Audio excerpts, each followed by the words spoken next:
Saudaraku yang dirahmati Allah, pernahkah kita bertanya bagaimana perjalanan seorang hamba menuju Allah? Apakah jalan itu dimulai dengan ibadah yang banyak atau dengan amal yang melimpah? Para ahli tasawuf dan sufi besar telah menjelaskan awal dari perjalanan menuju Allah bukan sekedar amal, bukan sekedar ilmu, tetapi mengenalnya. Sebab bagaimana mungkin seseorang berjalan menuju sesuatu yang tidak ia kenali? Bagaimana mungkin seorang hamba bisa mencintai Tuhan yang bahkan ia tidak fahami? Ada sebuah kisah seorang yang tersesat di tengah gurun. Ia tahu ia harus pergi ke suatu tempat, tapi ia tidak tahu arah, tidak tahu peta, tidak tahu tujuan yang jelas. Itulah kondisi manusia yang ingin menuju Allah, tetapi tidak mengenalnya. Di dalam kitab Kasyiful Mahjub dikatakan bahwa awal dari setiap perjalanan adalah makrifat. Sebab tanpa makrifat, amal hanyalah jasad tanpa ruh. Ini juga ditegaskan oleh Imam Al-Ghazali yang menyatakan bahwa ma'rifatullah adalah cahaya pertama yang menerangi jalan menuju akhirat. Maka perjalanan spiritual tidak dimulai dari tindakan lahir, tetapi dari penyadaran batin. Ma'rifatullah atau mengenal Allah adalah segala sesuatu. Jika seseorang melakukan ibadah tanpa mengenal siapa yang ia sembah, ibadahnya menjadi mekanis kosong dari makna. Inilah yang sering ditekankan oleh Ibnul Arabi dalam konsepnya tentang tauhid hakiki, bahwa mengenal Allah bukan hanya dengan akal, tapi dengan seluruh keberadaan kita. Ma'rifatullah bukan hanya soal mengenali sifat-sifat Allah secara teori. Abu Yazid Al-Bustami berkata, orang yang mengenal Allah tidak akan berkata, aku mengenal Allah, sebab dalam makrifat sejati yang ada hanyalah Allah. Pernyataan ini menggugah artinya. Ma'rifatullah bukan tentang menambah informasi, tetapi tentang mengalami kehadiran secara nyata dalam hati dan jiwa. Para sufi besar seperti Al-Junaid, Rabi'ah Adawiyah, Syekh Abdul Qadir Al-Jailani, mereka semua sepakat bahwa tahapan awal ma'rifatullah adalah tazkiyatun nafs atau penyucian jiwa. Tanpa itu, hati kita terlalu tertutup untuk bisa mengenal Allah. Bayangkan kaca yang dipenuhi debu. Apakah kita bisa melihat pantulan wajah kita di sana? Begitu pula hati yang penuh dengan cinta dunia, ego dan hawa nafsu tidak akan bisa melihat cahaya Allah. Lalu, bagaimana cara membersihkan hati? Al-Junaid mengatakan, makrifat itu ada di antara dua sayap, yaitu khauf atau takut kepada Allah, dan roja atau harapan kepada rahmat Allah. Artinya, hati harus hidup dalam keseimbangan, tidak terlalu takut hingga putus asa, tapi juga tidak terlalu berharap hingga lalai. Asy-Syaikh Ibnu Athaillah dalam hikamnya menambahkan, tidak akan masuk cahaya ke dalam hati yang masih terikat selain Allah. Maka tugas pertama kita adalah memeriksa apakah hati kita masih dipenuhi dengan selainnya. Apakah kita lebih sibuk dengan dunia dibanding mencari makna kehadiran Allah dalam kehidupan. Disinilah kita mulai memahami bahwa mengenal Allah bukan sekedar membaca atau menghafal, tetapi mengalami. Seperti seseorang yang membaca tentang manisnya madu, tetapi belum pernah mencicipinya. Ia tahu, tetapi tidak benar-benar mengerti. Begitu pula dengan Allah. Jika kita hanya tahu namanya, tanpa merasakan kehadirannya dalam setiap detik kehidupan, kita belum benar-benar mengenalnya. Dan disinilah letak urgensinya. Ma'rifatullah bukan hanya awal perjalanan, tetapi juga kunci dari segalanya. Sebab jika kita mengenal Allah, ibadah kita menjadi hidup, doa kita menjadi bermakna, bahkan penderitaan sekalipun terasa sebagai bagian dari kasih sayangnya. Itulah yang dikatakan oleh Rabi'atul Adawiyah ketika beliau berdoa, ya Allah, aku tidak menyembahmu karena takut neraka atau mengharap surga, tetapi karena aku mengenalmu dan mencintaimu. Para ulama sufi mengatakan bahwa ada 3 jalan utama menuju ma'rifatullah, yaitu tafakkur atau merenung, tadabbur atau memahami makna, dan tazkiyah atau penyucian jiwa. Tiga hal ini bukan teori kosong, tapi cara nyata untuk membuka hati kita agar bisa melihat Allah dengan mata batin. Mari kita mulai dengan tafakkur. Pernahkah kita memandang langit di malam hari, melihat bintang-bintang yang bertaburan, lalu bertanya dalam hati, siapa yang menahan semuanya agar tidak jatuh? Atau pernahkah kita duduk sendirian di waktu-waktu sunyi, lalu tiba-tiba merasa ada sesuatu yang lebih besar dari kita, yang selalu hadir meskipun kita jarang menyadarinya? Itu adalah bentuk awal dari tafakkur, merenungi tanda-tanda kebesaran Allah dalam alam semesta dan dalam diri kita sendiri. Allah berfirman dalam Al-Quran, dan di bumi terdapat tanda-tanda kebesaran Allah bagi orang-orang yang yakin dan juga pada dirimu sendiri. Maka, apakah kamu tidak memperhatikan? Al-Quran Surat Az-Zariyat. Ayat ini mengajarkan bahwa mengenal Allah tidak harus selalu dimulai dari membaca kitab-kitab tebal. Kita bisa mulai mengenal Allah dengan melihat dunia sekitar dengan kesadaran yang lebih dalam. Kita bisa menemukan jejak-jejak kehadirannya. Imam Al-Ghazali pernah berkata, siapa yang mengenal dirinya, maka ia akan mengenal Tuhannya. Ini bukan sekedar ungkapan, tapi kunci untuk memahami bagaimana kita bisa lebih dekat kepada Allah. Tafakkur yang sejati akan membawa kita pada kesadaran bahwa kita hanyalah makhluk kecil yang sangat bergantung kepada Allah. Tapi tafakkur saja tidak cukup. Kita butuh tadabbur, yaitu merenungkan makna di balik ayat-ayat Allah, baik yang tertulis dalam Al-Quran maupun yang tersebar dalam kehidupan. Para ulama sufi sering mencontohkan bahwa Al-Quran itu seperti laut. Ada orang yang hanya bermain di tepian, merasakan airnya sebatas kaki. Ada yang berenang sedikit lebih dalam, tapi masih takut menyelam. Dan ada yang benar-benar menyelam sampai ke dasarnya, menemukan mutiara-mutiara hikmah yang luar biasa. Tadabbur adalah proses penyelaman itu, masuk lebih dalam ke dalam makna yang Allah sampaikan, bukan sekedar membaca permukaannya saja.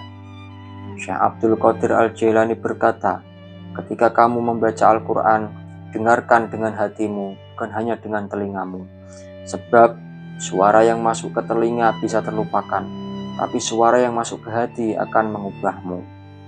Jadi, ketika kita membaca ayat tentang rahmat Allah, kita harus benar-benar merasakannya, seolah-olah ayat itu turun untuk kita. Ketika membaca ayat tentang peringatan, kita harus merasa bahwa Allah sedang berbicara langsung kepada kita. Namun, ada satu hal lagi yang tidak kalah penting, yaitu tazkiyah atau penyucian jiwa. Bayangkan ada sebuah cermin yang kotor dan berdebu. Tak peduli seberapa terang cahaya di depannya, cermin itu tidak akan bisa memantulkan apapun. Begitu pula hati kita. Jika hati penuh dengan debu cinta dunia, dengki, kesombongan, dan ego, maka cahaya ma'rifatullah tidak akan bisa masuk. Inilah kenapa para sufi sangat menekankan pentingnya mujahadah, yaitu berjuang melawan hawa nafsu. Rabi'atul Adawiyah mengatakan, siapa yang ingin melihat Allah dengan hatinya, maka ia harus menutup matanya dari dunia. Bukan berarti kita harus meninggalkan dunia sepenuhnya, tapi kita harus menata hati agar dunia tidak menjadi tujuan utama kita. Ibnu Athaillah menambahkan dalam Al-Hikam, bagaimana mungkin cahaya Allah akan masuk ke dalam hati yang masih dipenuhi dengan bayangan selainnya. Artinya, kita harus mulai membersihkan hati dari segala sesuatu yang menghalangi kita darinya, baik itu ambisi yang berlebihan, kebiasaan buruk, atau kecenderungan untuk selalu mencapai kepuasan dalam hal-hal yang fana. Ketika hati sudah bersih, maka mengenal Allah bukan lagi suatu yang abstrak. Kita akan mulai merasakannya dalam setiap detik kehidupan. Ketika kita melihat keindahan, kita sadar bahwa itu berasal dari Allah. Ketika kita diuji, kita tahu bahwa itu adalah kasih sayang Allah. Bahkan dalam keheningan, kita bisa merasakan kehadirannya yang begitu nyata. Disinilah letak perbedaan antara orang yang hanya tahu tentang Allah dan orang yang benar-benar mengenal Allah. Yang pertama melihat Allah sebagai konsep, yang kedua merasakan sebagai kenyataan. Yang pertama membaca tentangnya, yang kedua hidup dalam cahayanya. Dan inilah yang menjadi puncak dari ma'rifatullah. Ketika kita mengenal Allah, kita tidak lagi beribadah karena takut atau karena ingin sesuatu darinya. Kita beribadah karena kita rindu, kita mencintainya, bukan karena berharap imbalan, tetapi karena kita tidak bisa tidak mencintainya. Seperti yang dikatakan oleh Abu Yazid Al-Bustami, di awal perjalanan aku berkata kepada Allah, "Ya Allah, aku mencintaimu." Tetapi ketika aku benar-benar mengenalnya, aku hanya bisa berkata, "Ya Allah, Engkaulah yang mencintaiku lebih dari apapun yang aku bisa bayangkan." Maka perjalanan ini bukan sekedar tentang kita yang mencari Allah, tapi tentang menyadari bahwa memang sejak awal Allah lah yang selalu mendekat kepada kita. Kita hanya perlu membuka mata hati kita untuk melihatnya. Dan jika kita sudah sampai pada titik ini, kita akan memahami bahwa mengenal Allah bukan sekedar langkah awal. Ini adalah perjalanan yang terus berlanjut, semakin dalam dan semakin luas. Ketika kita mulai menyadari bahwa Allah selalu mendekat kepada kita, hati kita perlahan-lahan akan dipenuhi dengan rasa rindu. Rindu yang berbeda dari rindu kepada manusia, karena ini adalah rindu yang tidak ada ujungnya. Rindu yang semakin bertambah seiring dengan makrifat yang semakin mendalam. Para ulama sufi menyebutnya sebagai syuqullah, asyauq ilallah, atau kerinduan kepada Allah. Lalu, bagaimana rasa rindu ini muncul? Ibnu Qayyim al-Jauziyah dalam Madarijus Salikin menjelaskan bahwa kerinduan kepada Allah adalah tanda bahwa hati seseorang sudah mulai mengenalnya. Seseorang yang merasakan ini akan selalu ingin lebih dekat, lebih dalam, dan ingin lebih tenggelam dalam kehadirannya. Bukan karena takut, bukan karena ingin mendapatkan sesuatu, tapi karena tidak ada yang lebih membuat hati tenang selain Dia. Pernahkah kita merasa ada sesuatu yang hilang dalam hidup kita, tetapi kita tidak tahu apa? Pernahkah kita mencari kebahagiaan dalam berbagai hal, harta, atau pujian, atau pencapaian, tetapi tetap saja ada ruang kosong di dalam hati? Itulah fitrah manusia. Kita diciptakan dengan hati yang merindukan Allah, dan hanya ketika kita kembali kepadanya, hati kita akan merasa utuh. Kerinduan ini bukan sesuatu yang bisa dibuat-buat. Ia tumbuh dengan sendirinya ketika hati mulai dibersihkan dari hal-hal yang menghalangi cahayanya. Rabi'atul Adawiyah pernah berdoa, "Ya Allah, jika aku menyembahmu karena menginginkan surga, jauhkanlah surga dariku. Jika aku menyembahmu karena takut neraka, masukkanlah aku ke dalam neraka. Tetapi jika aku menyembahmu karena aku mencintaimu, maka jangan haramkan aku dari melihat wajahmu." Doa ini bukan berarti surga dan neraka tidak penting, tapi inilah puncak ma'rifatullah. Ketika seseorang tidak lagi memikirkan imbalan atau hukuman, tetapi hanya ingin Allah, hanya ingin bersama Allah, hanya ingin dekat dengan Allah.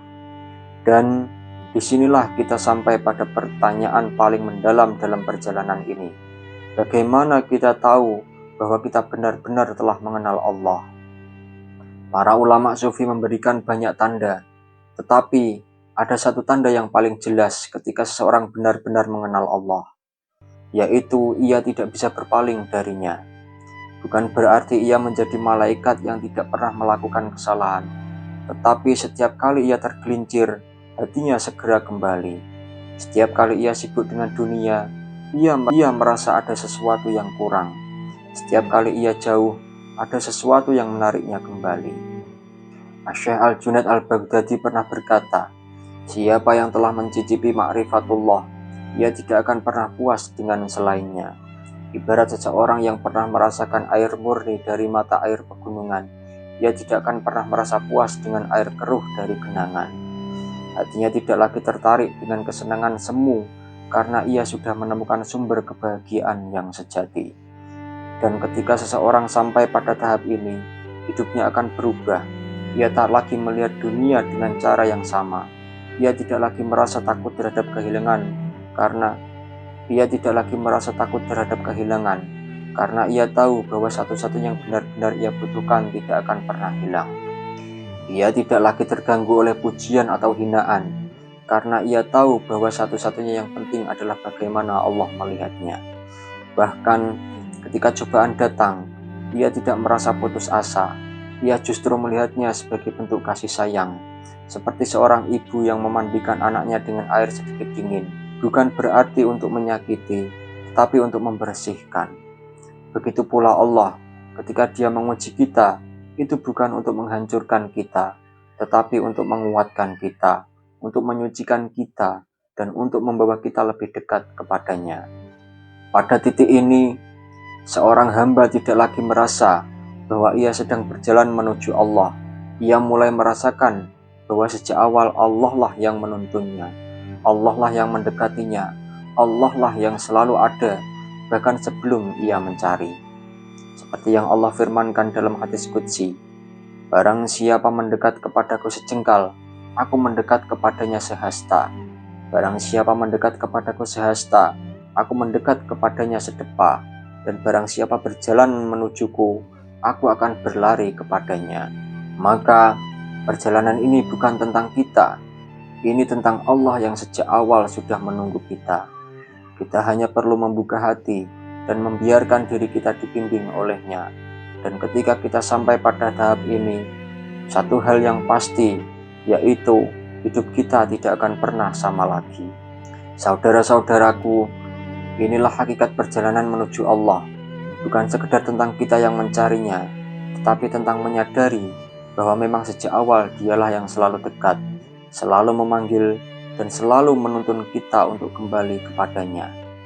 Ketika kita mulai mengenalnya, hati kita akan merasakan ketenangan yang tidak bisa ditemukan di tempat lain.